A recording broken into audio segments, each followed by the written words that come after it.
It has been a great pleasure to be here in Rohingya University in Bareilly with my good friend, and Professor Varun Agarwal, to initiate the use of sacroiliac joint fusion in a minimal invasive way here in India.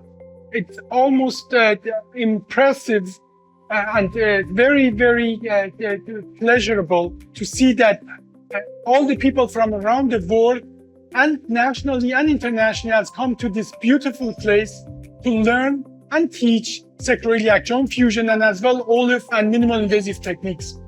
For me, it's always refreshing to be here among people who are so skilled and they are always hungry to learn. And I'm really proud and privileged to be part of this educational event.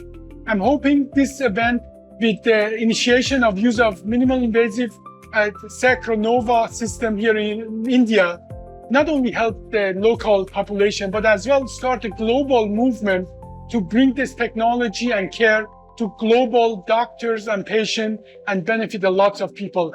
I'm looking forward to come back here in future and be part of this fantastic event. Thank you.